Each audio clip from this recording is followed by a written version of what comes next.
آج Sindh high court میں پی آئی اے طیارہ حادثہ کیس کی سماعت ہوئی ہے۔ عدالت نے اس سماعت کا تحریری حکم نامہ جاری کر دیا ہے۔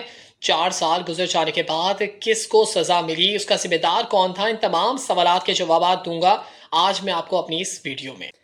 آج سے تقریباً 4 سال پہلے 22 مئی 2020 کو ایک حادثہ رونما ہوا تھا، اور حادثہ رونما ہوا تھا کراچی ایئرپورٹ کے قریب، کیونکہ لاہور سے ایک پرواز نے اڑان بھری اور اس کی منزل مقصود تھی کراچی، اور کراچی کے لیے وہ سفر رواں دواں تھا۔ اس میں تقریباً فلائٹ میں 91 کے قریب پیسنجر سوار تھے، اور 8 کے قریب جو ہے وہ اس میں کرو ممبرز موجود تھے۔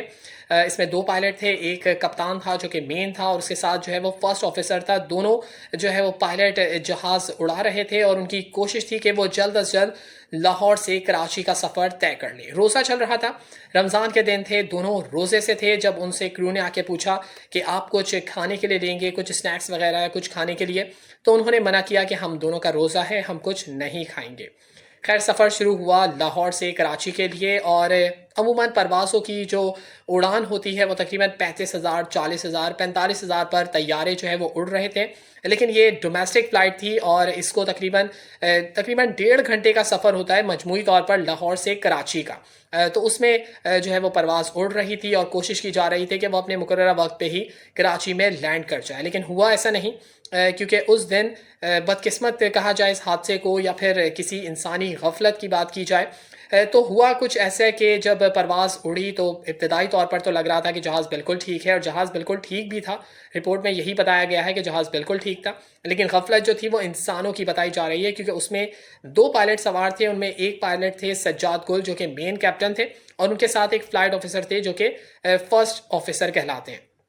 سجاد گل صاحب کو ان کا بیک گراؤنڈ کے بارے میں اگر کچھ بتایا جائے تو گزشتہ 1 سال قبل ان کو شوکاز نوٹسز بھی مل چکے تھے، کیونکہ ان کی عموماً ایسا رہا ہے کہ ان کا رویہ جو ہے وہ تھوڑا سا درست نہیں تھا۔ جب وہ فرسٹ ٹائم انٹرویو کے لیے بھی آئے تھے، جاب کے سلسلے میں پی آئی اے میں بات چل رہی تھی، تب بھی ان کے بارے میں جو میڈیکل ٹیم ہے انہوں نے کہہ دیا تھا کہ یہ تھوڑے سے کسی کی بات سننے والے نہیں ہیں، ان کا مزاج نہیں ملتا ہے، تو انہیں جاب پر نہ رکھا جائے، لیکن پھر کچھ سورسز کی بنیاد پر انہیں جاب پہ رکھ لیا گیا تھا۔ اور گزشتہ 1 سال سے ان کا رویہ بھی نوٹ کیا جا رہا تھا کہ وہ کسی کی بات سنتے نہیں تھے، اپنی مرضی سے جہاز پروسیجر اینڈ پروٹوکولز کو بروئے کار نہ لاتے ہوئے جو ہے وہ لینڈ کرتے تھے، ٹیک آف کرتے تھے۔ تو یہ سلسلہ چل رہا تھا، جس کی بنا پر 1 سال قبل بھی انہیں شوکاز نوٹس دیا گیا تھا۔ خیر، وہ ایک الگ کہانی ہے، مزید آگے چلتے ہیں۔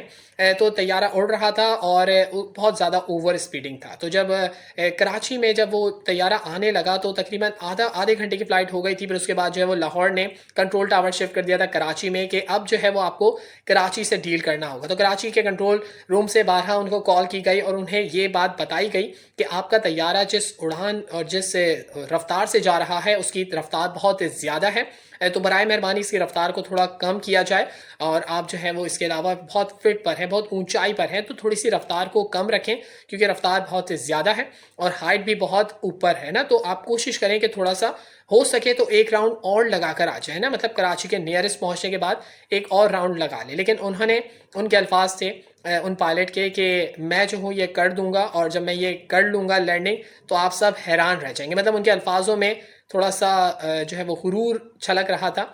لیکن جو فرسٹ آفیسر تھے انہوں نے کہا کہ سر کوئی بات نہیں، ہم ایک راؤنڈ اور لگا لیتے ہیں کراچی کے نیئرسٹ آس پاس، تاکہ ہم ایزیلی لینڈ کر جائیں۔ لیکن ان کی اب یہ بات انا پر آ چکی تھی، انہوں نے کہا تھا نہیں، میں لینڈ ایسے نہیں کروں گا، میں ایسے ہی فرسٹ اٹیمپٹ میں لینڈ کر کے آپ کو دکھاؤں گا، اور تمام ہی جو پروسیجر اور پروٹوکولز ہیں وہ سب حیران رہ جائیں گے، دنگ رہ جائیں گے، اور مجھے اب اس کو کرنے سے کوئی نہیں روک سکتا۔ خیر، انہوں نے یہ نہیں سوچا کہ 91 پیسنجر پیچھے بیٹھے ہوئے ہیں، 8 کرو ممبر ہیں، 99 لوگ ہیں جو کہ اس پرواز میں ہیں۔ خیر، وہ لینڈنگ کا سلسلہ چلتا رہا، اسپیڈ بہت زیادہ تھی، اور اب رابطہ جو ہے وہ کراچی میں ہی ہو رہا تھا۔ تو وقت یہ بتاتا ہے کہ تقریباً 2:32 پر ان کو فائنل پوچھا گیا کہ کیا سر آپ لینڈ کر لیں گے، کیونکہ یہ اسپیڈ بہت زیادہ ہے اور فاصلہ بہت کم رہ گیا ہے، تو آپ جو ہے وہ ایسے لینڈ نہیں کر سکیں، کیونکہ جہاز جو ہے وہ جس طریقے سے نیچے آ رہا تھا، تو بتایا یہ جاتا ہے کہ 1 منٹ میں وہ 1000 فیٹ کی جو ایک اسپیس ہوتا ہے وہ فوراً سے نیچے آ رہا تھا، اور پھر اس کی اسپیڈ اتنی بڑھ گئی تھی کہ وہ 1400 2000 اور پھر 2400 فیٹ جو ہے وہ ایک منٹ میں نیچے آ رہا تھا، اور وہ جہاز کا نیچے آنا جو ہے وہ بہت مشکل ہو رہا۔ 2:32 پہ وہ جہاز اچھی خاصی بلندی پہ تھا، تقریباً 10,000 یا 8,000 کی بلندی پہ، اور اس کے بعد 9:35 پہ وہ لینڈ کرنے والا تھا. تو اس کو کہا گیا کہ آپ تھوڑا سا اسپیڈ سلو ڈاؤن کریں، اتنا اس فاصلہ نہیں ہے. لیکن وہ ان کو بات سمجھ نہیں آ رہی تھی. انہوں نے کہا کہ نہیں، میں یہ کر کے دکھاؤں گا. خیر البتہ ہوا یہ کہ وہ سلسلہ جو ہے وہ نیچے آتے رہے، فریکوینسی ان کی صحیح سے سیٹ نہیں تھی، اور اس کے بعد جو ہے وہ بارہا انہیں جو ہے وہ وارننگز دی گئیں کہ تقریباً ان کو 13 کے قریب وارننگز ملی ہیں. ان کا جہاز جو ہے وہ ریڈ الرٹ ہو گیا تھا. وہ بار بار انہیں جہاز جو ہے وہ الرٹ کر رہا تھا کہ ہم اتنی رفتار سے نیچے جا رہے ہیں، ہم آسانی سے لینڈ نہیں کر سکیں گے، ہمیں مشکلات کا سامنا ہوگا. لیکن جو سجاد گل صاحب جو کیپٹن تھے انہوں نے یہ بات نہیں سنی. ایئر کنٹرول ٹاور جو ہے وہ انہیں بارہا یہ بتاتا رہا کہ آپ سر ایک راؤنڈ اور لے لیں، کراچی کے نیئرسٹ ایک اور راؤنڈ لے لیں، پھر ہم لینڈنگ کر لیں گے. لیکن ایسا نہیں ہوا. خیر ان دی اینڈ ہوا یہ کہ 2:32 سے یہ سلسلہ شروع ہوا، جو کہ پینک سچویشن تھی. 2:35 پر جب وہ نیچے لینڈ کرنے لگے تو فائنل سٹیج پر انہوں نے سگنل دیے کہ نیچے جو ٹائرز لگے ہوئے ہوتے جہاز کے وہ اوپن ہو جائیں. اور جس طریقے سے انہوں نے سگنل دیا تو ٹائر اوپن ہوئے یا نہیں ہوئے. کیپٹن نے کہا کہ میں نے ٹائر اوپن کر کے واپس کلوز کر دیے، جو کہ فرسٹ آفیسر تھے، کیونکہ ہم ایک راؤنڈ اور لے لیتے ہیں. لیکن آپس میں ہی کچھ کلیشز چل رہے تھے. البتہ خیر وہ جب لینڈنگ کا ٹائم آیا تو وہ بیلی لینڈنگ ہوئی، کیونکہ اس کے ٹائر اوپن نہیں تھے. اور جب بیلی لینڈنگ ہوتی ہے تو اس میں وہ سچویشن ہوتی ہے ایکسیڈنٹل سچویشن. بیلی لینڈنگ کا مقصد یہ ہوتا ہے کہ اس ٹائم پر پھر فائر بریگیڈ الارم وغیرہ سب ریڈی ہوتے ہیں. جیسے ہی بیلی لینڈنگ ہوتی ہے تو نچلے حصے میں آگ بھڑک اٹھتی ہے، اس کو فوری طور پر بجھایا جاتا ہے. لیکن خیر بیلی لینڈنگ کی گئی. 18 سیکنڈ تک بیلی لینڈنگ کا سلسلہ جاری رہا. دونوں انجن جو تھے اس میں آگ بھڑک گئی، سارا آئل جو ہے وہ لیکیج ہو گیا. جو دونوں پائلٹ تھے انہوں نے فیصلہ کیا کہ ہمیں ایک اور راؤنڈ لینا چاہیے، مطلب بہت دیر ہو چکی تھی. 18 سیکنڈ تک جب وہ بیلی لینڈنگ کا سلسلہ جاری رہا تو اس میں دونوں انجن مکمل طور پر فیل ہو گئے تھے. اور اس کے بعد 3,000 کی فٹ کی بلندی پر پھر سے اس جہاز کو لے جایا گیا اور کہا یہ گیا کہ ہم ایک راؤنڈ اور لگا کر آتے ہیں. البتہ دیر بہت ہو چکی تھی، لیکن وہ ماڈل کالونی کے حصے پر ہی وہ کریش کر گیا. اور جب وہ کریش کر گیا تو اس میں تقریباً معجزاتی طور پر اس میں ایک بینکر تھے جو کہ بینک آف پنجاب کے CEO یا ہیڈ تھے آئی گیس. تو وہ لاہور سے کراچی آ رہے تھے. 6 ہفتے وہاں پہ گزارنے کے بعد عید منانے کے لیے کراچی آ رہے تھے، اور وہ معجزاتی طور پر تیسری منزل پر جا گرے.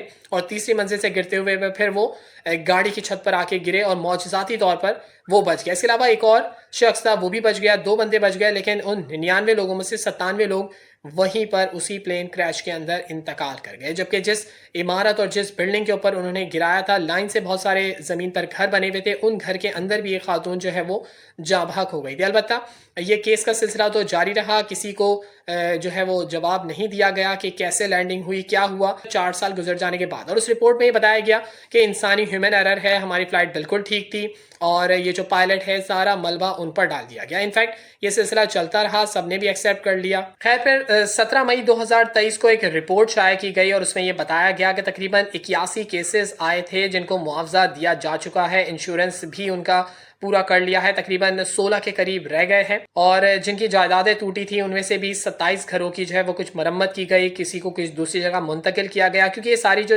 حادثہ ہوا اس میں تمام چیزیں انشورڈ تھیں. 81 لوگوں کو جو ہے وہ پیسے مل گئے، لیکن انتقال تو کر گئے، ان کی جانیں چلی گئی، لیکن پیسے دینے کے بعد جو ہے وہ اب خیر 27 گھروں کی مرمت بھی کرائی گئی. البتہ سندھ ہائی کورٹ میں آج PIA حادثہ کیس کے حوالے سے اہم سماعت ہوئی، اور عدالت نے اس سماعت کا تحریری حکم نامہ بھی جاری کر دیا. رپورٹ میں کچھ عہدوں کی نشاندہی کی گئی ہے، لیکن ذمہ داران کی شناخت نہیں کی گئی ہے. حتمی تحقیقاتی رپورٹ میں کسی بھی کردار یا ذمہ دار کا نام نہیں دیا گیا ہے جو کہ حادثے میں ملوث پایا گیا ہے. حتمی رپورٹ کی سفارشات کی منظوری سے متعلق وفاق نے ابھی تک نہ ہی انہوں نے کوئی دلچسپی ظاہر کی ہے. پٹیشن دائر ہونے کے بعد سے وفاق نے تفصیلی جواب نہیں دیا ہے ابھی تک، اور عدالت نے وفاقی حکومت کے وکیل کو تفصیلی جواب جمع کرانے کے لیے 10 دن کی مہلت دی ہے. حتمی رپورٹ اور دیگر دستاویزات کے بعد PIA کو رپورٹ دینے کی بھی ہدایت کی گئی ہے. رپورٹ میں صرف کچھ افراد کی شناخت کی گئی ہے، وہ اہلکار جو اس واقعے کے ذمہ دار تھے، یعنی آپریٹر کون تھا، ایئر ٹریفک کنٹرولر کون تھا، حفاظتی نگرانی جو ہوائی جہاز کے اترنے کی اجازت دیتا ہے وغیرہ کی شناخت نہیں کی گئی ہے. سول ایویشن اتھارٹی کی طرف سے پیش ہونے والے وکیل نے ذمہ داری قبول کی ہے. وہ ان تمام افسران اور ملازمین کی مکمل فہرست فراہم کریں گے جو کہ اس تمام حادثے میں ان کے نام آئے ہیں، جنہوں نے ہوائی جہاز کی لینڈنگ کی اجازت دی تھی. جب یہ واقعہ پیش آیا تو کنٹرول ٹاور میں کون موجود تھا؟ ان تمام سوالات کے جوابات اگلے 10 روز میں ان کو فراہم کرنے ہوں گے، جو کہ پاکستان انٹرنیشنل ایئر لائن یعنی کہ مطلب PIA کو بھی پیراوائز تبصرہ دینا ہوگا، اور اس میں وفاقی حکومت کو بھی اپنے جوابات دینے ہوں گے کہ اب تک کوئی حکمت عملی کیوں نہیں بنائی گئی. تو اسی کے ساتھ میں اپنی ویڈیو آخر اختتام کر رہا ہوں، اور 4 سال گزر گئے ہیں، حادثے کا اب تک پتہ نہیں لگ سکا ہے۔ البتہ پیسے تو ان لواحقین کو مل گئے ہیں، لیکن پیسہ ہی سب کچھ نہیں ہوتا، سزائیں بھی ملنی چاہیے، ورنہ ایسے حادثات رونما ہوتے رہیں گے۔